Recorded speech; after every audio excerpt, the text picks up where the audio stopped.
la Corée du Nord vient de faire basculer la crise dans une autre dimension. Particulièrement inquiets, Américains et Sud-Coréens ont décidé de ne pas rester les bras croisés.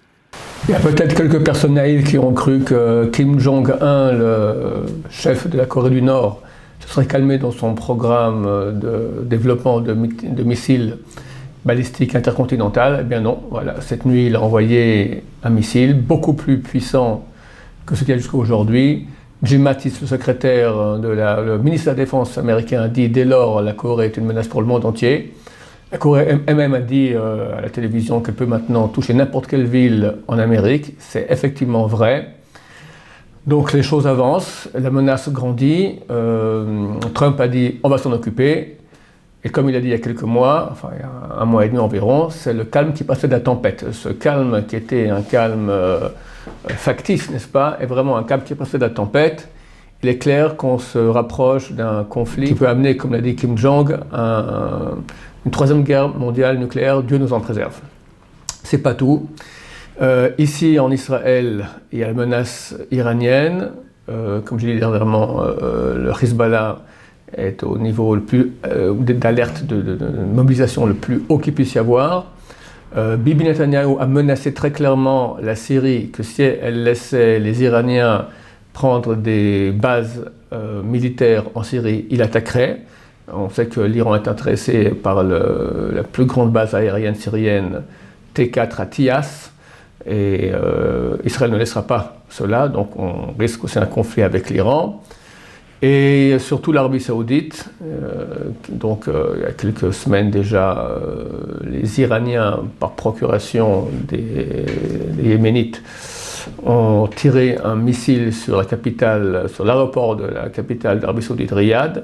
Le missile va être intercepté, mais en tout cas, l'Arabie Saoudite a dit c'est un casus belli, c'est donc une cause de guerre. Et il est intéressant de voir que s'il y a un conflit entre, on va dire, l'Occident avec l'Arabie Saoudite et Israël contre l'Iran, ça va toucher certaines régions. Dernièrement, vient de se terminer ici un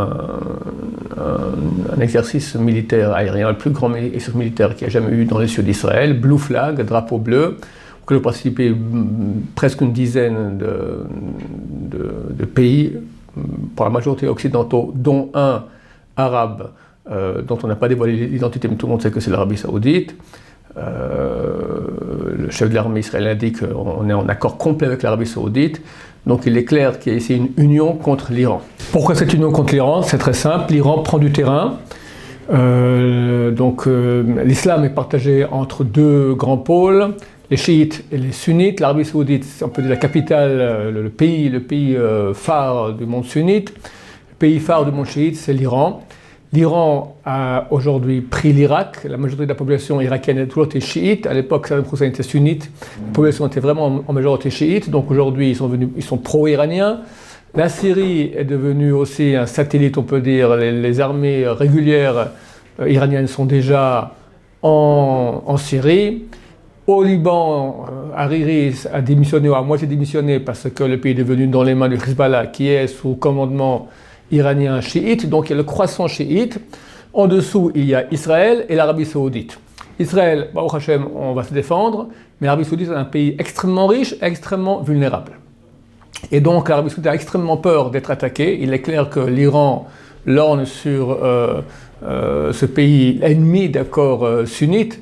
La haine qu'ils ont entre eux est plus grande que la haine qu'ils ont des Juifs, en tout cas du côté sunnite. L'Arabie Saoudite, qui ne nous aimait pas, qui a un temps financé les attentats ici en Israël, aujourd'hui elle est amie, on peut dire, avec Israël, contre leur ennemi, notre ennemi commun, l'Iran.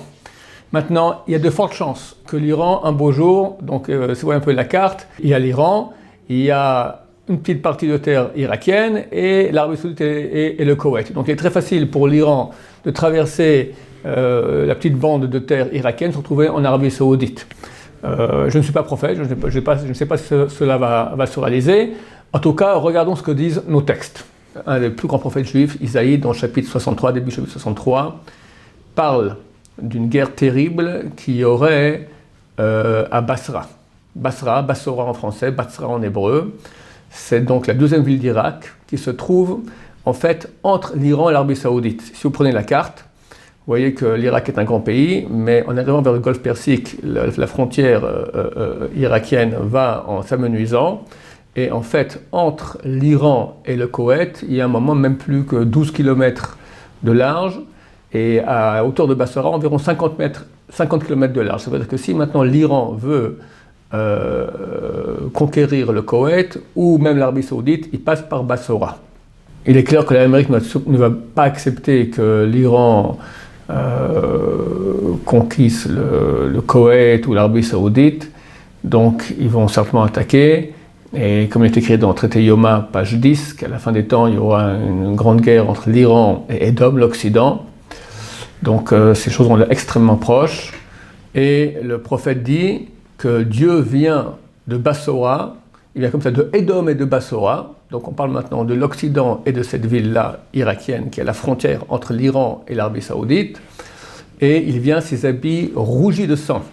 On demande qu'est-ce que c'est, pourquoi tes habits sont rouges ainsi. Il dit parce que il y a eu une guerre terrible là-bas et le sang de toutes les personnes qui sont mortes là-bas rejaillit sur mes habits.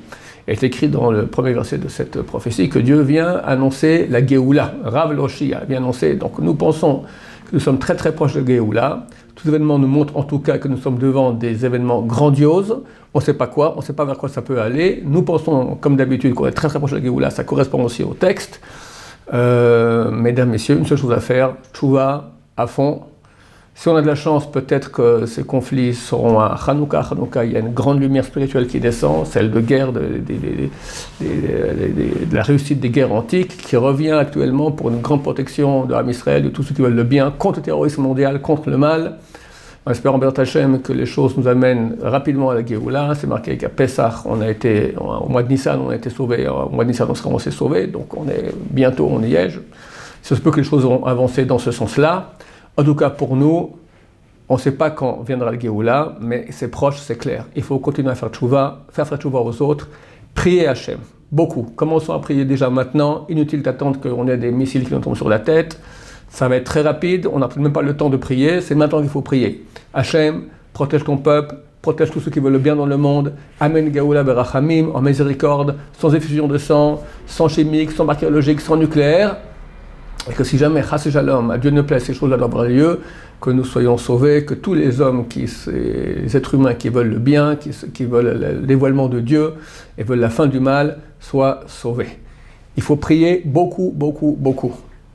Dieu écoute les prières, il veut qu'on prie. Si nous montre tout cela, c'est pas pour on reste comme ça, les bras croisés, en regardant « Ah, intéressant, qu'est-ce qui va se passer ?» ou même être angoissé. Des personnes qui sont angoissées, ça sert à rien d'angoisser. Il faut faire tchouva, il faut prier, et il est clair, tous ceux qui feront tchouva et prieront seront sauvés, il n'y a aucun doute là-dessus. C'est écrit d'ailleurs très très clairement, à la fin du chapitre 3 de Yoël, que Dieu sauvera tous ceux qui vont l'appeler. Que nous fassions partie de ces gens-là, en commençant à prier tout de suite pour Am Israël, pour tout le bien de l'humanité. Amen.